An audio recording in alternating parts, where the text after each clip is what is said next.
Hello guys. आज का हमारा टॉपिक है hydrogen as an alternative fuel. इसको हाइड्रोजन फ्यूल भी कहते हैं।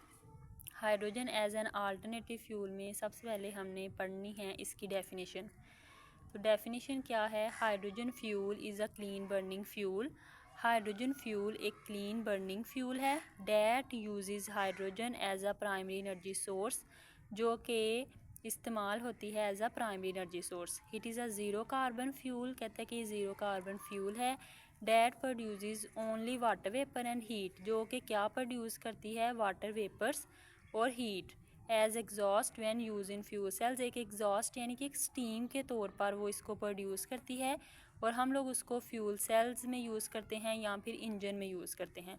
Hydrogen fuel is a clean burning fuel that uses hydrogen as a primary energy source. It is a zero carbon fuel that produces only water vapor and heat as exhaust when used in fuel cells or internal combustion engine. Hydrogen fuel इसको हम लोग hydrogen के तौर पर इस्तेमाल करते हैं, hydrogen gas के तौर पर। ये एक primary as a primary energy source, ये ज़ीरो कार्बन फ्यूल है। इसको हम लोग प्रोड्यूस करते हैं वाटर वेपर या हीट से एक स्टीम के तौर पर, और फिर उसको हम लोग फ्यूल सेल या अपने इंजन्स में यूज़ करते हैं। ठीक है। डेफिनेशन के बाद इसकी है प्रोडक्शन। आज बेसिकली हम लोगों ने जो हाइड्रोजन फ्यूल के अंदर टॉपिक पढ़ना है वो है इसके production, methods of production of hydrogen. ठीक है। फिर नेक्स्ट जो हम पढ़ेंगे इसकी स्टोरेज भी पढ़ेंगे आने वाले लेक्चर्स में, इसकी एप्लीकेशन और इसकी यूजेस जो इसके हैं, और इसके हैंडलिंग जो है हाइड्रोजन की उसको भी हम लोग डिस्कस करेंगे। आज हम पढ़ेंगे methods of production of hydrogen. तो प्रोडक्शन कैसे होती है? पहला इसका मेथड है इलेक्ट्रोलिसिस। इलेक्ट्रो यानी इलेक्ट्रिसिटी, लाइसिस यानी कि ब्रेक डाउन। 2H2O रिएक्शन है पहले लिखा हुआ, 2H2 अलहदा हो गया एंड प्लस O2 अलहदा। हम लोगों के पास क्या बना? जब हमने दो वाटर के मालिक्यूल्स थे उसको तोड़ा तो हमारे पास हाइड्रोजन गैस बन गई और ऑक्सीजन गैस बन गई। अब आप देखें, when water is heated 25 degree Celsius and 1 atmosphere pressure is applied, जब वाटर हीट होता है 25 डिग्री सेल्सियस पर और 1 एटमॉस्फेयर प्रेशर पर, तो क्या होता है कि वाटर कन्वर्ट हो जाता है हाइड्रोजन गैस में। इसकी क्या कंडीशन होती है? हम लोग एक बैटरी यूज़ करते हैं 1.23 वोल्ट से 1.48 वोल्ट तक। ठीक है। Direct current must be supplied पर मोल। उसके बाद डेफिनेशन, उसकी कंडीशन, और उसके बाद हमने इलेक्ट्रोलिसिस का पढ़ना है process. When a water molecule passes through electrochemical process, कहता है कि जब पानी के मालिक्यूल्स इलेक्ट्रोकेमिकल के प्रोसेस से गुजरते हैं, वाटर मालिक्यूल स्प्लिट का मतलब होता है फैलना। Water molecule split in hydrogen and oxygen gases, hydrogen oxygen gases हमारे पास आ जाती हैं। This process is called water electrolysis, और इस प्रोसेस को हम लोग वाटर इलेक्ट्रोलिसिस कहते हैं। इसका सेकंड क्या है? सेकंड पॉइंट इसका है कि electricity is used for the splitting the hydrogen oxygen into their gaseous phase. फिर हम लोग इसको यूज़ करते हैं गैसियस फेज़ में। ठीक है। गैसियस फेज़ में कन्वर्ट करने के लिए हम लोग उसको यूज़ करते हैं। कहते हैं कि ये जो टेक्निक है ये बहुत एक क्लीन एनर्जी है हमारे पास, बहुत साफ़ सुथरी, जैसे हमने ऊपर भी बात की थी। ठीक है। क्लीन बर्निंग फ्यूल, वैसे ही this technique produce clean energy without emission of pollution by utilising the electricity. हम लोग इलेक्ट्रिसिटी को इस्तेमाल करते हुए इसको प्रोड्यूस करते हैं बहुत ही साफ़ सुथरे तरीके से, विदाउट emission ऑफ पोल्यूशन। किसी भी किस्म की पोल्यूशन इसके अंदर एमिट खारिज नहीं होती है। तो द बेसिक इक्वेशन इसकी क्या है कि वाटर है और आपके पास एक एनर्जी है। ठीक है। वाटर और एनर्जी है, और क्या आपके पास होगा H2 और हाफ ऑक्सीजन 1/2 O2। ये सेकंड रिएक्शन था उसका। अब क्या होगा कि for water electrolysis the energy is required as electrical energy. कहता है कि वाटर इलेक्ट्रोलिसिस के लिए हमें इलेक्ट्रिकल एनर्जी को यूज़ करते हैं from a DC power source at room temperature पर। कहता है कि बहुत ज़्यादा स्मॉल जो स्प्लिटिंग ऑफ वाटर होता है, यानी कि जो वाटर के मालिक्यूल नेक्स्ट कन्वर्ट होते हैं हाइड्रोजन ऑक्सीजन में, वो बहुत स्मॉल होते हैं। कितने होते हैं? Approximately 10⁻⁻7 mole per litre. Because pure water is a very very poor conductor of electricity. इसकी क्या वजह होती है कि प्योर वाटर बहुत बहुत पुअर कंडक्टर ऑफ इलेक्ट्रिसिटी होता है, ठीक है। देयर फॉर एसिड और base is use to improve the conductivity. इसकी पुअरनेस की वजह से फिर हम लोग एसिड या फिर बेस को इस्तेमाल करते हैं उसकी कंडक्टिविटी को इम्प्रूव करने के लिए, ठीक है। In an alkaline electrolyser, alkaline electrolyser कौन कौन से होते हैं? KOH, NaOH and H2SO4 solution mainly is used with water. कहता है कि इन सोल्यूशन को हम लोग फिर ख़ास तौर पर वाटर के साथ इस्तेमाल करते हैं। ये सोल्यूशन स्प्लिट होता है into positive and negative ions, और फिर ये ions, these ions readily conduct electricity, बहुत आसानी से इलेक्ट्रिसिटी को कंडक्ट कर लेते हैं in water solution, flowing from one electrode to the other, और एक इलेक्ट्रोड से दूसरे इलेक्ट्रोड में बड़ी इजीली फ्लो करते हैं, ठीक है।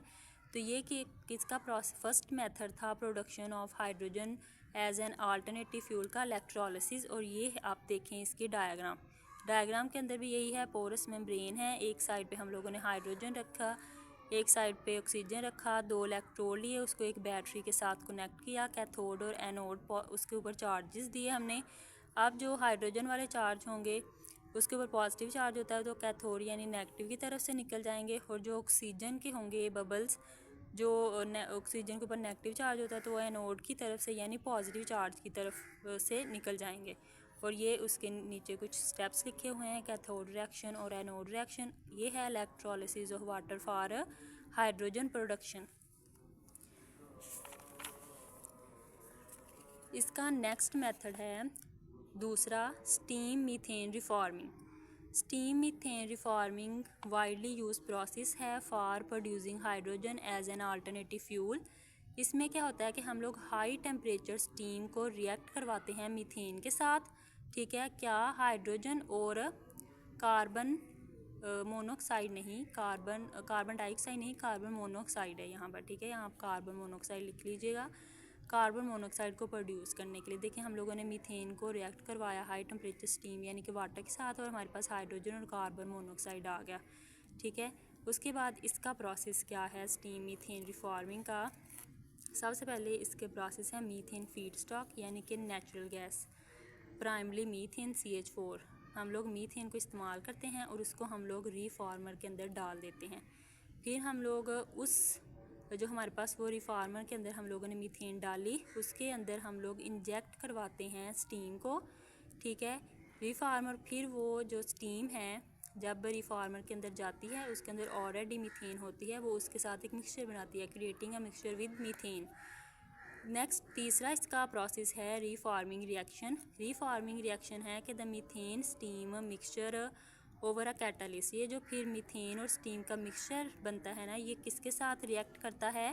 कैटालिस्ट के साथ 700 to 1000 डिग्री सेल्सियस टेम्परेचर पर, और क्या प्रोड्यूस करता है? Hydrogen and carbon monoxide. Methane steam mixture react over a catalyst at a high temperature producing hydrogen and carbon monoxide. Methane ने स्टीम के साथ रिएक्ट किया निकल की मौजूदगी में at 700 to 1000 degree Celsius temperature पर, और क्या बनाया? कार्बन मोनोऑक्साइड और हाइड्रोजन बनाया। उसके बाद है वाटर गैस शिफ्ट रिएक्शन। इसके अंदर क्या होता है कि ये जो फिर हमारे पास कार्बन मोनोऑक्साइड आती है ना, ये रिएक्ट करती है एडिशनल स्टीम के साथ वाटर के साथ to produce hydrogen and carbon dioxide. फिर हाइड्रोजन और कार्बन डाइऑक्साइड प्रोड्यूस होती है वाटर गैस शिफ्ट रिएक्शन में। नेक्स्ट इसका वाटर गैस शिफ्ट का पहला पॉइंट ये है का गैस प्योरीफिकेशन। फिर वो जो कार्बन डाइऑक्साइड और हाइड्रोजन प्रोड्यूस होती हैं वो मिक्सचर जो है वो इसके गैस प्योरीफिकेशन यहाँ से उसको प्योर किया जाता है, such as carbon dioxide, methane and water vapour. कहता है कि जैसे कि कार्बन डाइऑक्साइड होती है, मीथेन होती है और वाटर वेपर होती है, उसको हम लोग प्योर करते हैं। फिर उन प्योरीफाइड गैस को हम लोग हाइड्रोजन सेपरेशन में सेपरेट करते हैं। Is then separated to produce high purity hydrogen. Hydrogen की हाई प्योरिटी के लिए हम लोग purified gas is then separated to produce high purity hydrogen, ठीक है। तो ये था स्टीम मीथेन रिफॉर्मिंग का प्रोसेस। इसकी डायग्राम आप लोग देख लें, ठीक है। 1 मिनट में आपको दिखाती हूँ। ये देखें आप लोग, यहाँ पे आप लोग के पास एक रिफॉर्मर है, ये रिफॉर्मर है। इसके अंदर हम लोगों ने पहले स्टीम डाली, फिर मीथेन गैस डाली। वो मीथेन और स्टीम गैस का जो मिक्सचर है वो अब यहाँ से होता हुआ जाएगा ऐसे ऊपर, ठीक है। ये वही स्टीम जा रही है उसके अंदर, ठीक है। ये गई, ये यहाँ से इस तरह से जाएगी और फिर यहाँ पे 3 रिएक्शंस लगे हुए होंगे कुछ इस तरीके से, ठीक है। और ये रिएक्शंस यहाँ पर परफॉर्म होकर वो यहाँ से नीचे आएगी और देन वो जाएगी नेक्स्ट चैम्बर्स के अंदर। पहले चैम्बर्स में से पहले हाइड्रोजन निकलेगी, फिर जो उसके पार्टिकल्स बच जाएंगे वो नेक्स्ट हाइड्रोजन में, और जो उसके पार्टिकल्स इन चैम्बर्स में से बच जाएंगे जो कि हाइड्रोजन से रिमूव नहीं हो पाएंगे वो टेल गैसेस के थ्रू वापस इसमें आ जाएगी और फिर से ये रिएक्शन जो है वो स्टार्ट हो जाएगा, ठीक है। ये टेल गैसेस है। तो ये स्टीम मीथेन रिफॉर्मिंग का प्रोसेस था, बहुत आसान, ठीक है। ये पूरी इसकी डायग्राम है, इसमें मैंने एरोज़ के थ्रू पूरा आपको समझाया हुआ है कि वो जो मीथेन जो स्टीम के साथ रिएक्ट करती है तो वो किस किस तरफ को जा रही है और कहाँ कहाँ से वो आ रही है। पहले ये गई पूरा रिएक्शन में गई, वहाँ से रिएक्शन पूरा परफॉर्म हुआ और नेक्स्ट वो अगेन आई और वो चैम्बर्स के अंदर चली गई। वहाँ से जो हाइड्रोजन के जो स्टीम थी वो निकल गई एक्स्ट्रा, ठीक है।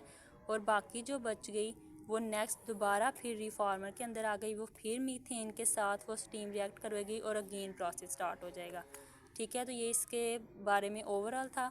आई होप कि आपको ये वीडियो अच्छी लगी होगी, ठीक है। ये देखेंगे फर्स्ट पेज था hydrogen as an alternative fuel definition. उसका पहला मेथड हमारे पास है इलेक्ट्रोलिसिस, दूसरा ये है विद डायग्राम, फिर है स्टीम मीथेन रिफॉर्मिंग और फिर ये इसका है गैस प्योरीफिकेशन। आई होप कि आप लोगों को ये लेक्चर बहुत अच्छा लगा होगा। इसके नोट्स बनाइएगा, याद कीजिएगा अपनी वर्डिंग में, इजी वर्डिंग में ये मैंने पूरा लिखा है। अगर आप लोगों को ये लेक्चर अच्छा लगा है तो लाइक और सब्सक्राइब ज़रूर कीजिएगा।